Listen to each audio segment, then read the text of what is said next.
Hey y'all, and welcome back to Tobacco Leaf Legacies. I'm Cheryl, and as you can see, I am not outside. I am not on my grandparents' property at the moment. I am, however, getting ready to leave to be there within a couple days, and I'll be spending probably about a month there. There's a lot to do still.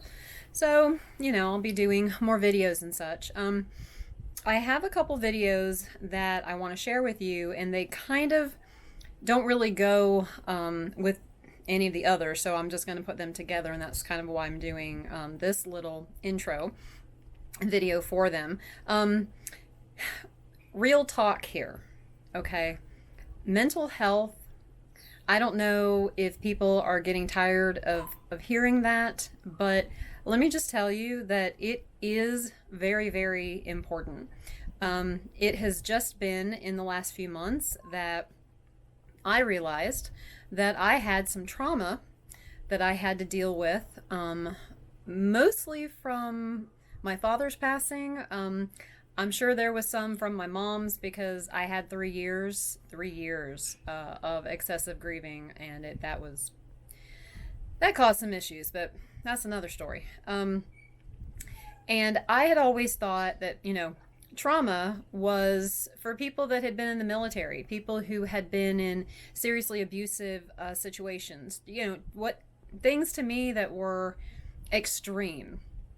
And folks, let me tell you, it doesn't have to be, quote, extreme.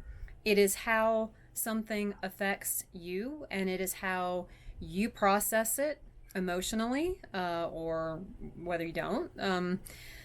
So don't ever think that just because maybe you haven't been in the military or you haven't had a seriously abusive situation and so forth, that that trauma can't apply to you, because it applies to me, and I'm one of the last people that I thought that that I would be saying that about, because I have always been mentally strong, emotionally strong, and all that. And then I think I still am, given all that I have had to deal with in the last few years. But again, another story.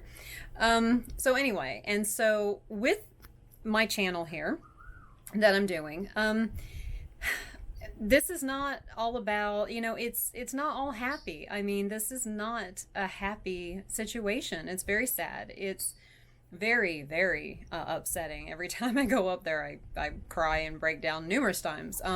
So I'm not going to hide that, because it's part of the journey. It's part of the process. It's part of the healing of getting through this year. And I just feel like, it's important to share. We have no problem sharing happy things, and we tend to not want to share sad things, things that really, really upset us, and I think that's wrong. I am a huge, huge proponent of communication, and so I feel like it's very important to, sure, communicate in the happy times, but we need to communicate some sadness too. We need to communicate those emotions, and maybe me sharing mine, I may never know about it, but maybe it'll help somebody else process theirs. Maybe it'll help somebody else face some other kind of situation, that they're having a hard time with. And that's all we can kind of hope for, is just to share what we're going through in the hopes that it'll help somebody else. So the first video is going to be, and I kind of explained it in the video. The guy was in the house doing the pictures in the video and all that, and I was sitting out in the van just kind of waiting, because I didn't have anywhere else to go, and just thinking, and it just kind of got to me, and so I pulled out my camera and recorded my thoughts, and it gets a little emotional, but it's real, and that's why I'm here, is to share this very real part of my life. And the second one is me answering a question that somebody had asked me, to kind of help people understand, I don't know, how I'm thinking about the whole situation, maybe kind of how it affects me. You'll see in the second one. And so anyway, I just wanted to do this quick little video. Like I said, I am heading back, so I will be recording more videos to share with you. And Also, a quick little note. Since starting, this YouTube channel, I want to encourage everybody to, subscribe and to like and to make comments. There's a reason why when you're watching bloggers, or vloggers, I guess technically, they will always tell you subscribe, like, ring the bell, all that kind of stuff. Well, there's a reason why. It's because YouTube works on algorithms just like every other page. And so if a channel is not getting enough attention by subscribers and likes and, bell notifications and comments and all this good stuff, it doesn't show up in people's searches. It doesn't get suggested and that kind of stuff. So, I know I'm not talking about Disney or anything super popular like that, but people who have gone through what I've gone through, people interested in family history and ancestry and all that, will appreciate it. And so if you would take a minute to do that, that would be very, very nice of you, and I would appreciate it, and maybe some future people that find the channel would appreciate it. So I think that's about it for now, and I'll go ahead and stop this so that I can edit in the other videos, and I will always, always remind you that time is precious. Carpe diem. Seize the day. See you next time. So I'm sitting here in the van while Kevin's in the house doing the video and doing his stuff, and I'm sitting here. Let me flip the. Hold on. There we go. Just sitting here in the van, down at the trees and car shelter and the washroom, and just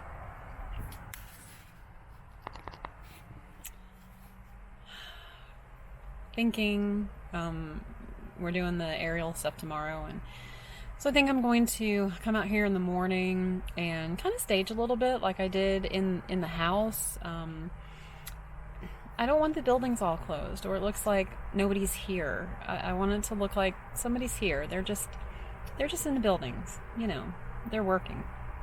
So I want to open the doors and maybe pull out little props, I call them, but tools and things, like open the barn door that Tony had opened for the photos, do that, put out the ladder, just make it look like they're here. And as I'm sitting here and I'm just thinking, and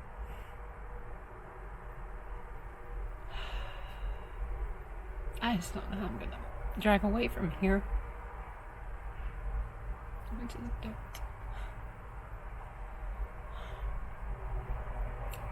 And these kind of moments happen a lot when I just sit and think, remember, and imagine, because obviously there was so much here, so much happened here,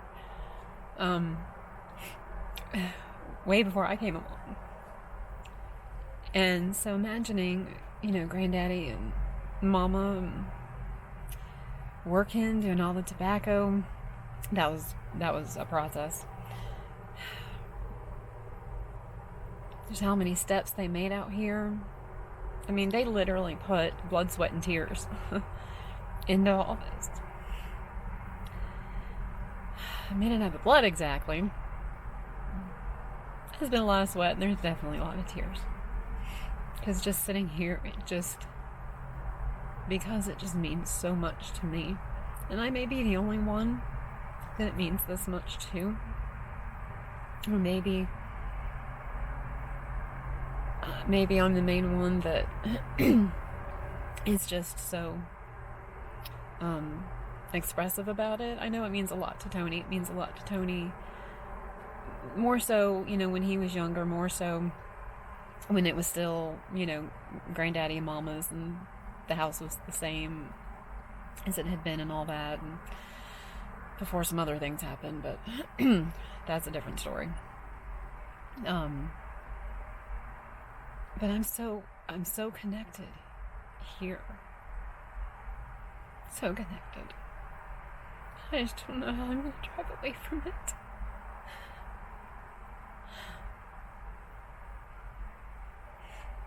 I just really don't know. Ooh, it's gonna be a bad day. Bad day. But it will be a day nonetheless. So that is why I'm trying so hard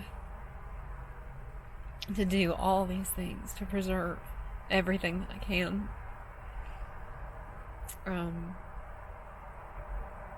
So that I have as much, and just as much,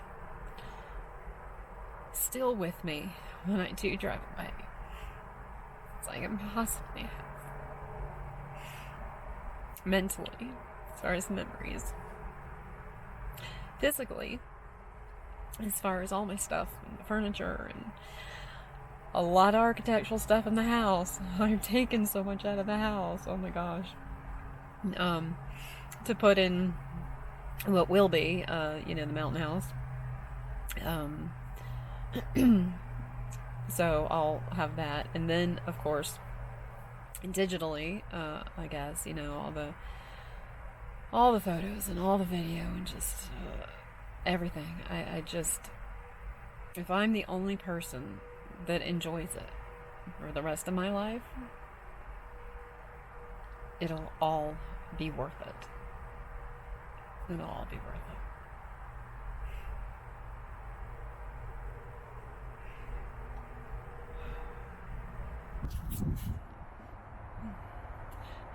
So someone asked me the other day, a question. I don't remember exactly how they phrased the question, but it was kind of about how I felt about things that were happening with losing the house, and especially with it being a long drawn out kind of thing.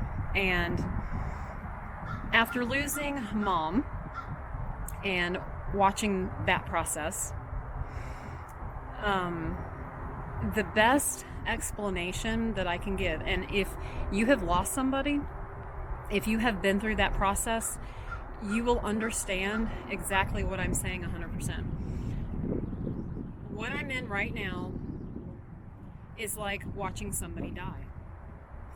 In the sense that somebody, your loved one is terminal. You know that they're going to pass. You know that it's just a matter of time. And it's that waiting.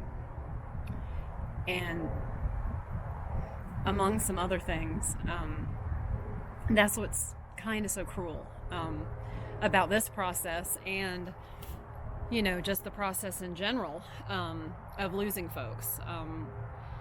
When someone is terminal, they're bad, and most of the time, there is no day. There's no doctor, no one that's going to tell you what day your loved one's going to pass. And if you have lived those days, you know how cruel they are and how excruciating they are. And this last year, it's kind of how it is for me, and that's what I've explained. It's like, to me, the house is a person, and I will mourn this house as a person. People either get that or they don't, and there's not a lot of gray area there. But I will mourn this house like a person, because it is a person to me. It is a living entity in a sense, and it's terminal. And I am. It's just so hard to explain sometimes. I am kind of going through the same emotions, in a sense, that you would when you have a loved one that is terminal. Whereas now we do know we have a year, so I mean, I have a little bit more, I guess, of a time frame. As things go along next year, as we get closer to the end, of course, we will actually at some point have a date. But the thought processes and how I'm feeling and everything right now is that the house is terminal, and it's the waiting and the having to make arrangements and such in the process. Again, if you've ever done that, you know exactly what I'm talking about, and just how heartbreaking and gut-wrenching that it is to make those kinds of plans. And I use that explanation because it's really the simplest one, and there are so many folks that have lost somebody and they have been through that particular sort of process, and it gives them a way to understand my thoughts and feelings about the house and about what's happening, what's going to happen. And I'm doing all that I can. The preservation, the videos, the photos, the walking around, and doing the memories with my brother and with my cousin, and anybody else that I can, and I will continue to do that, and I will continue to focus on that just as long as I can, trying to keep my mind on better things, on the more positive aspects of it that I can, I guess. It's losing it isn't positive. Let's just face it, it isn't positive. But I can't cry for a whole year. I have a lot of things still that I need to do. But I did want to share that because I feel like it's a good explanation for those who may not understand, or who may think, it's just a house. What's the big deal? Yeah, it's a very big deal to me.